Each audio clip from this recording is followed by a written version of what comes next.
Audio Jungle.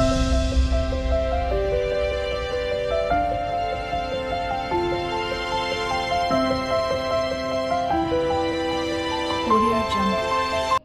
Hi ನಮಸ್ತೆ, ಎಲ್ಲರೂ ಹೇಗಿದ್ದೀರಾ? ಹಣ ಸಂಪಾದನೆ ಅನ್ನೋದು ಪ್ರತಿಯೊಬ್ಬರ ಕೂಡ ಗುರಿಯಾಗಿರುತ್ತೆ.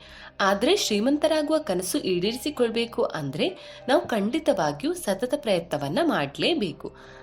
ಹಾಗೆ ಮಾಡಿದ್ರೆ ನಿಮ್ಮ ಶ್ರಮಕ್ಕೆ ತಕ್ಕ ಫಲ ಯಾವತ್ತಾದ್ರೂ ಒಂದು ದಿನ ಖಂಡಿತವಾಗಿಯೂ ಸಿಕ್ಕೇ ಸಿಗುತ್ತೆ.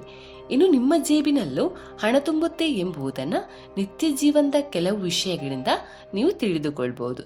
ಇನ್ನು ವ್ಯಕ್ತಿಯ ಪರಿಸ್ಥಿತಿ ಯಾವಾಗ್ಲೂ ಒಂದೇ ರೀತಿ ಇರೋದಿಲ್ಲ. ದುಃಖ ಸಂಕಷ್ಟದಲ್ಲಿರುವ ವ್ಯಕ್ತಿಯ ಸ್ಥಿತಿ ಕೆಲವು ದಿನಗಳಲ್ಲಿ ಬದಲಾಗಬಹುದು.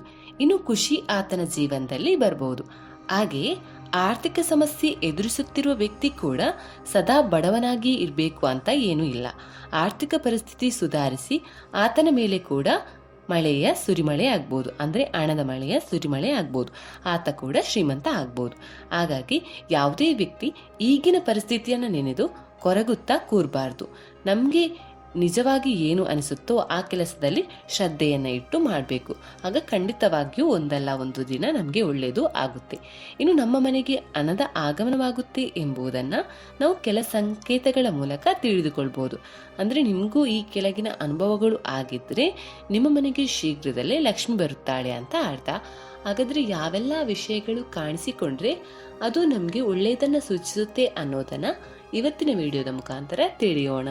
ಮೊದಲನೇದಾಗಿ ಬಲಭಾಗ ಬಡಿದುಕೊಂಡ್ರೆ, ಅಂದ್ರೆ ರೈಟ್ ಸೈಡ್ ಲೆಫ್ಟ್ ಸೈಡ್ ಅಲ್ಲ, ಶಾಸ್ತ್ರಗಳ ಪ್ರಕಾರ ವ್ಯಕ್ತಿಯ ದೇಹದ ಬಲಭಾಗ ಕುಣಿದಂತೆ ಅನುಭವವಾದರೆ ಮುಂಬರುವ ಒಳ್ಳೆಯ ದಿನಗಳ ಸಂಕೇತ. ಅಂದ್ರೆ ಕೆನ್ನೆ ಮತ್ತು ತೋಳಿನಲ್ಲಿ ನಮಗೆ ಏನೋ ಕುಣಿದಂತೆ ಅನುಭವ ಆಗುತ್ತೆ.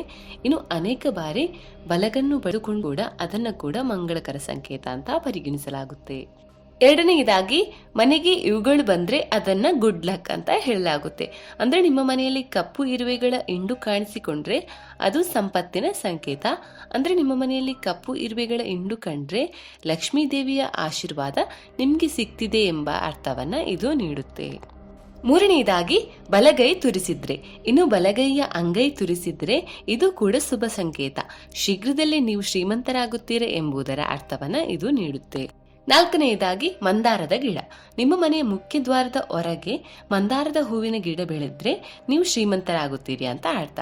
ಇದು ನಿಮ್ಗೆ ಶುಭ ಸಂಕೇತ ಕೂಡ ಹೌದು.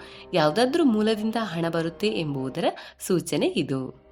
ಐದನೆಯದಾಗಿ ಬೆಕ್ಕು ಮರಿ ಹಾಕಿದ್ರೆ, ಇನ್ನು ಬೆಕ್ಕು ಮರಿಗಳಿಗೆ ಜನ್ಮ ನೀಡುವುದನ್ನು ಕೂಡ ಶುಭ ಸಂಕೇತ ಅಂತ ಪರಿಗಣಿಸಲಾಗುತ್ತೆ. ನಿಮ್ಮ ಮನೆಯಲ್ಲಿ ಬೆಕ್ಕು ಮರಿಗಳನ್ನು ಹಾಕಿದ್ರೆ ಅದು ಮಂಗಳಕರ. ಶೀಘ್ರದಲ್ಲೇ ಆರ್ಥಿಕ ವೃದ್ಧಿಯನ್ನ ನೀವು ಕಾಣಬಹುದು. ಆರನೆಯದಾಗಿ ಮನೆಯ ಮೇಲೆ ಈ ವಸ್ತುಗಳು ಬಿದ್ದರೆ ಅದನ್ನ ಒಳ್ಳೆಯದು ಅಂತ ಹೇಳಲಾಗುತ್ತೆ. ಇನ್ನು ಮನೆಯ ಚಾವಣಿಯ ಮೇಲೆ ಬೆಳೆ ಬಾಳುವಂತಹ ಯಾವುದೇ ವಸ್ತು ಬಿದ್ದರೂ ಕೂಡ ಅದನ್ನ ಒಳ್ಳೆಯದು ಅಂತ ಪರಿಗಣಿಸಲಾಗುತ್ತೆ. ಧರ್ಮಗ್ರಂಥಗಳ ಪ್ರಕಾರ ಪಕ್ಷಿಯು ನಿಮ್ಮ ಮನೆಯ ಚಾವಣಿಯ ಮೇಲೆ ಬೆಳೆ ಬಾಳುವ ವಸ್ತುವನ್ನ ಬೀಳಿಸಿದ್ರೆ ಅದು ಶ್ರೀಮಂತರಾಗುವ ಸಂಕೇತ. ಏಳನೆಯದಾಗಿ ಪಾರಿವಾಳದ ಗೂಡು. ಮನೆಯ ಅಂಗಳ ಅಥವಾ ಮರ ಅಥವಾ ಬಾಲ್ಕನಿಯಲ್ಲಿ ಪಕ್ಷಿ ಅಥವಾ ಪಾರಿವಾಳ ಗೂಡು ಮಾಡುವುದನ್ನ ನೋಡುವುದು ಅಂದ್ರೆ ಅದನ್ನ ಸಹ ಮಂಗಳಕರ ಸಂಕೇತ ಅಂತ ಪರಿಗಣಿಸಲಾಗುತ್ತೆ. ಆದ್ರೆ ಪಕ್ಷಿಗಳ ಗೂಡು ಹಾಳಾಗಿ ಹೋದ್ರೆ ಅಥವಾ ಏನಾದ್ರೂ ಮುರಿದು ಅದು ಕೆಳಗೆ ಬಿದ್ದರೆ ಅದನ್ನ ಅಶುಭ ಸಂಕೇತ ಪರಿಗಣಿಸಲಾಗುತ್ತೆ. ಎಂಟನೆಯದಾಗಿ ಶಂಖದ ಶಬ್ದ. ಬೆಳಗ್ಗೆ ಎದ್ದ ತಕ್ಷಣ ಶಂಖದ ಸದ್ದು ಕೇಳುವುದು ಕೂಡ ಒಳ್ಳೆಯದು ಅಂತ ಪರಿಗಣಿಸಲಾಗಿದೆ. ಇನ್ನು ಬೆಳಗ್ಗೆ ಎದ್ದ ನಂತರ ಶಂಖದ ಸದ್ದು ಕೇಳಿದ್ರೆ ಶುಭ ಸಮಯ ಬರಲಿದೆ ಅಂತ ನೀವು ಅರ್ಥ ಮಾಡಿಕೊಳ್ಳಿ. ಒಂಬತ್ತನೆಯದಾಗಿ ನಾಯಿ ಬಾಯಲ್ಲಿ ಸಸ್ಯಾಹಾರ.